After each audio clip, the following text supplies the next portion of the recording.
ನಮಸ್ಕಾರ ಸ್ನೇಹಿತರೆ. ಇಂದು ನಾವು ಅತ್ಯಂತ ಮಹತ್ವದ ಹಾಗೂ ಶಕ್ತಿಶಾಲಿಯಾದ ಶನಿ ಅಮಾವಾಸ್ಯೆಯ ಬಗ್ಗೆ ತಿಳಿದುಕೊಳ್ಳೋಣ. ಶನಿ ದೇವರ ಕೃಪೆಯನ್ನು ಪಡೆಯಲು ಶನಿ ದೋಷ, ಸಾಡೆ ಸಾತಿ, ಶನಿ ದೇಯ ಮತ್ತು ಜೀವನದಲ್ಲಿನ ಕಷ್ಟಗಳಿಂದ ಮುಕ್ತಿಯನ್ನು ಪಡೆಯಲು ಶನಿ ಅಮಾವಾಸ್ಯೆಯ ದಿನ ಅತ್ಯಂತ ಪವಿತ್ರವೆಂದು ಪರಿಗಣಿಸಲಾಗಿದೆ.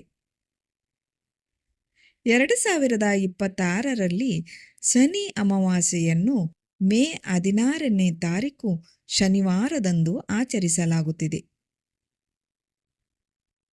ಅಮಾವಾಸ್ಯೆ ತಿಥಿಯು ಶನಿವಾರದಂದು ಬಂದಾಗ ಅದನ್ನು ಶನಿ ಅಮಾವಾಸ್ಯೆ, ಶನಿಶ್ಚರಿ ಅಮಾವಾಸ್ಯೆ ಅಥವಾ ಶನಿ ಜಯಂತಿ ಎಂದು ಕರೆಯಲಾಗುತ್ತದೆ. ಈ ದಿನ ಶನಿ ದೇವರನ್ನು ಭಕ್ತಿಯಿಂದ ಪೂಜಿಸಿದರೆ ಶನಿ ದೋಷದ ಕೆಟ್ಟ ಪರಿಣಾಮಗಳು ಕಡಿಮೆಯಾಗುತ್ತವೆ ಎನ್ನುವ ನಂಬಿಕೆ ಇದೆ. ಜೀವನದಲ್ಲಿನ ಅಡಚಣೆಗಳು ದೂರವಾಗಿ ಶ್ರಮಕ್ಕೆ ತಕ್ಕ ಫಲ ದೊರೆಯುತ್ತದೆ ಎಂದು ಶಾಸ್ತ್ರಗಳು ಹೇಳುತ್ತವೆ. ಸ್ನೇಹಿತರೆ, ಈಗ ಶನಿ ಅಮಾವಾಸ್ಯೆಯ ದಿನ ಯಾವ ಕೆಲಸಗಳನ್ನು ಮಾಡಿದರೆ ಶನಿದೇವರ ಕೃಪೆ ದೊರೆಯುತ್ತದೆ ಎಂಬುದನ್ನು ಈ ವಿಡಿಯೋದಲ್ಲಿ ತಿಳಿದುಕೊಳ್ಳೋಣ ಬನ್ನಿ. ಮೊದಲನೆಯದಾಗಿ, ಶನಿ ಅಮಾವಾಸ್ಯೆಯ ದಿನ ಮುಸ್ಸಂಜೆ ಸಮಯದಲ್ಲಿ ಅರಳಿ ಮರದ ಕೆಳಗೆ ದೀಪ ಹಚ್ಚುವುದು ಅತ್ಯಂತ ಶುಭಕರವೆಂದು ಪರಿಗಣಿಸಲಾಗಿದೆ. ಆದರೆ ಸಾಮಾನ್ಯ ದೀಪವಲ್ಲ, ಈ ದಿನ ಸಾಸಿವೆ ಎಣ್ಣೆಯ ದೀಪವನ್ನು ಹಚ್ಚಬೇಕು. ದೀಪ ಹಚ್ಚುವ ಸಮಯದಲ್ಲಿ ಅದರಲ್ಲಿ ಸ್ವಲ್ಪ ಕಪ್ಪು ಎಳ್ಳನ್ನು ಹಾಕಬೇಕು. ನಂತರ ಶನಿ ದೇವರನ್ನು ಮನಸಾರೆ ನೆನೆದು ಅರಳಿ ಮರಕ್ಕೆ 7 ಬಾರಿ ಪ್ರದಕ್ಷಿಣೆ ಹಾಕಬೇಕು.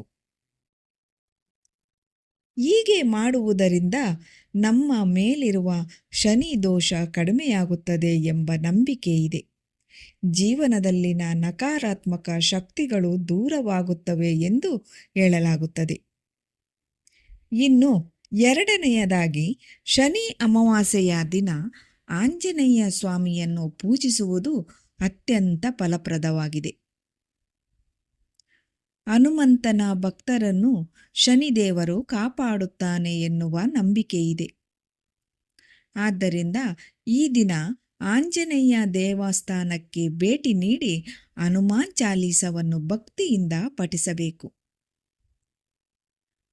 ಹನುಮಾನ್ ಚಾಲೀಸ ಪಠಿಸುವುದರಿಂದ ಶನಿ ದೇಯ, ಸಾಡೆ ಸಾತಿ ಮತ್ತು ಶನಿ ಸಂಬಂಧಿತ ಕಷ್ಟಗಳಿಂದ ಪರಿಹಾರ ದೊರೆಯುತ್ತದೆ ಎಂದು ನಂಬಲಾಗಿದೆ. ಮೂರನೆಯದಾಗಿ, ಶನಿ ಅಮಾವಾಸ್ಯೆಯ ದಿನ ಶನಿ ಮಂತ್ರ ಜಪ ಮಾಡುವುದು ಅತ್ಯಂತ ಮಹತ್ವದ್ದು. ಈ ದಿನ ಹತ್ತಿರದ ಶನಿ ದೇವಸ್ಥಾನಕ್ಕೆ ಭೇಟಿ ನೀಡಿ ಶನಿ ದೇವರ ಮಂತ್ರವನ್ನು ಕನಿಷ್ಠ 108 ಬಾರಿ ಪಠಿಸಬೇಕು. ಆ ಶಕ್ತಿಶಾಲಿ ಮಂತ್ರವೇ ಓಂ ಶಂ ಶನೇಶ್ಚರಾಯ ನಮಃ. ಓಂ ಶಂ ಶನೇಶ್ಚರಾಯ ನಮಃ. ಓಂ ಶಂ ಶನೇಶ್ಚರಾಯ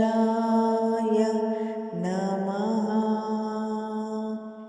ಈ ಮಂತ್ರವನ್ನು ಭಕ್ತಿಯಿಂದ ಜಪಿಸಿದರೆ ಶನಿದೇವರ ವಿಶೇಷ ಆಶೀರ್ವಾದ ದೊರೆಯುತ್ತದೆ ಎಂದು ಹೇಳಲಾಗುತ್ತದೆ. ಮನಸ್ಸಿಗೆ ಶಾಂತಿ, ಜೀವನಕ್ಕೆ ಸ್ಥಿರತೆ ಮತ್ತು ಕಷ್ಟಗಳಿಂದ ಮುಕ್ತಿ ದೊರೆಯುತ್ತದೆ ಎನ್ನುವ ನಂಬಿಕೆ ಇದೆ. ಇನ್ನು ಸ್ನೇಹಿತರೆ, ಶನಿ ದೋಷದಿಂದ ಬಳಲುತ್ತಿರುವವರು ಈ ದಿನ ಛಾಯಾದಾನ ಮಾಡುವುದನ್ನು ಅತ್ಯಂತ ಪ್ರಮುಖ ಪರಿಹಾರವೆಂದು ಪರಿಗಣಿಸಲಾಗಿದೆ.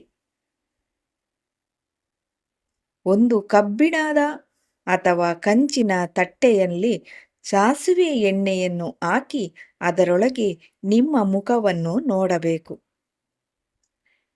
ನಂತರ ಆ ಎಣ್ಣೆಯೊಂದಿಗೆ ಆ ತಟ್ಟೆಯನ್ನು ಬಡವರಿಗೆ ದಾನ ಮಾಡಬೇಕು ಅಥವಾ ಶನಿ ದೇವಸ್ಥಾನದಲ್ಲಿ ಬಿಟ್ಟು ಬರಬೇಕು. ಹೀಗೆ ಮಾಡುವುದರಿಂದ ನಕಾರಾತ್ಮಕ ಶಕ್ತಿಗಳು ದೂರವಾಗಿ ಶನಿ ಸಂಬಂಧಿತ ತೊಂದರೆಗಳು ಕಡಿಮೆಯಾಗುತ್ತವೆ ಎಂದು ಶಾಸ್ತ್ರಗಳು ಹೇಳುತ್ತವೆ. ಇನ್ನು ಮತ್ತೊಂದು ಪ್ರಮುಖ ಕೆಲಸವೇನೆಂದರೆ ಶನಿ ಅಮಾವಾಸ್ಯೆಯ ದಿನ ಕಪ್ಪು ಬಣ್ಣದ ವಸ್ತುಗಳನ್ನು ದಾನ ಮಾಡುವುದು. ಶನಿದೇವರಿಗೆ ಕಪ್ಪು ಬಣ್ಣ ಅತ್ಯಂತ ಪ್ರಿಯವಾಗಿದೆ ಎಂದು ಹೇಳಲಾಗುತ್ತದೆ. ಆದ್ದರಿಂದ ಈ ದಿನ ಕಪ್ಪು ಎಳ್ಳು, ಸಾಸಿವೆ ಎಣ್ಣೆ, ಕಬ್ಬಿಣದ ಪಾತ್ರೆ, ಕಪ್ಪು ಬಟ್ಟೆ, ಉದ್ದಿನ ಬೇಳೆ ಇಂತಹ ವಸ್ತುಗಳನ್ನು ದಾನ ಮಾಡುವುದು ಅತ್ಯಂತ ಶುಭಕರವೆಂದು ಪರಿಗಣಿಸಲಾಗಿದೆ. ಇದರಿಂದ ಶನಿ ದೇವರ ಕೃಪೆ ದೊರೆಯುವುದು, ಜೀವನದಲ್ಲಿನ ಕಷ್ಟಗಳು ಕಡಿಮೆಯಾಗುತ್ತದೆ ಮತ್ತು ದುಷ್ಟ ಶಕ್ತಿಗಳಿಂದ ರಕ್ಷಣೆ ದೊರೆಯುತ್ತದೆ ಎನ್ನುವ ನಂಬಿಕೆ ಇದೆ. ಸ್ನೇಹಿತರೆ, ಶನಿದೇವರು ಕರ್ಮದ ಫಲವನ್ನು ನೀಡುವ ದೇವರು. ಆದ್ದರಿಂದ ಸತ್ಯ, ಪ್ರಾಮಾಣಿಕತೆ ಮತ್ತು ಒಳ್ಳೆಯ ಕೆಲಸಗಳನ್ನು ಮಾಡಿದವರಿಗೆ ಶನಿದೇವರ ಕೃಪೆ ಸದಾ ಇರುತ್ತದೆ. ಈ ಶನಿ ಅಮಾವಾಸ್ಯೆಯ ದಿನ ಭಕ್ತಿಯಿಂದ ಪೂಜೆ ಮಾಡಿ ಶನಿದೇವರ ಆಶೀರ್ವಾದವನ್ನು ಪಡೆದುಕೊಳ್ಳಿ. ಜಯ ಶನಿದೇವ. ಓಂ ಶಂ ಶನೇಶ್ಚರಾಯ ನಮಃ. ಈ ವಿಡಿಯೋ ನಿಮಗೆ ಇಷ್ಟವಾದರೆ ವಿಡಿಯೋವನ್ನು ಲೈಕ್ ಮಾಡಿ, ಸ್ನೇಹಿತರಿಗೆ ಶೇರ್ ಮಾಡಿ. ಇನ್ನಷ್ಟು ಧಾರ್ಮಿಕ ವಿಡಿಯೋಗಳಿಗಾಗಿ ಚಾನಲನ್ನು ಸಬ್ಸ್ಕ್ರೈಬ್ ಮಾಡಿ. ಧನ್ಯವಾದಗಳು.